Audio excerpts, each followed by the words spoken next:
Holidays-nale, adu namma GT Holidays da. GT Holidays, South India's #1 travel brand. You know you are special when you're with GT Holidays.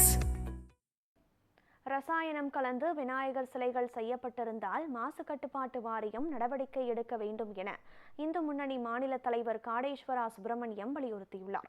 திருப்பூரில் செய்தியாளர்களுக்கு பேட்டியளித்த அவர், விநாயகர் சதுர்த்தி விழாவில் முதலமைச்சர் கலந்து கொள்ள வேண்டும் என்றும், விநாயகர் சதுர்த்திக்கு அனைத்து வீடுகளுக்கும் விநாயகர் சிலை வழங்க வேண்டும் என்றும் கேட்டுக்கொண்டார்.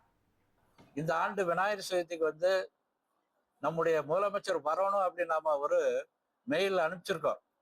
நீங்க எங்களை கூப்பிட்டா நாங்க உங்களை நேரடியாக அழைப்புதல் கொடுத்து கூப்பிட தயாரா இருக்கிறோம் அப்படி சொல்லியிருக்கோம்.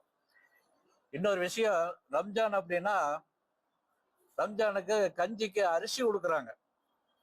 900 டன் அரிசி அவங்களுக்கு வருஷம் கொடுத்துட்டு இருக்காங்க.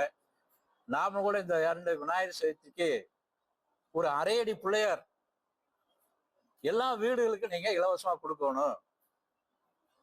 எப்படி ரம்ஜான் நோம்பி உங்களுடைய அறிவாலயத்தில் கொண்டாடுறீங்களோ, கட்சி அலுவலகங்களை கொண்டாடுறீங்களோ, அது மாதிரி விநாயகர் சதுர்த்தி உங்களுடைய அறிவாலயத்துல விநாயகர் வைத்து வழிபட வேண்டும், விநாயகர் சதுர்த்திக்கு வாழ்த்து சொல்ல வேண்டும் என்று நாம் அவங்களுக்கு ஒரு கோரிக்கை வச்சிருக்கோம்.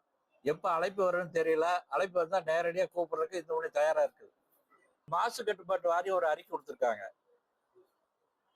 நிறைய இடங்கள்ல இவங்க புதுசு புதுசா கொடுக்குறாங்க. நாம கூட கொடுக்குற இடத்துல இவங்க போய் பாக்குறது இல்லை. பிளாஸ்டோ பாரிஸ்ல சில பேர் செய்யறாங்க.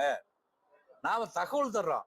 இந்த மாசு கட்டுப்பாட்டு வாரியத்துல லஞ்சம் வாங்கி பணத்தை வாங்கிட்டு விட்டுட்டு நாம பேப்பருக்குள்ள செய்யறோம். கோபால்ஜி எப்ப இந்த விநாயகர் சதுர்த்தி ஆரம்பிச்சாரோ அப்ப இருந்து பேப்பருக்குள்ள செய்யறோம்.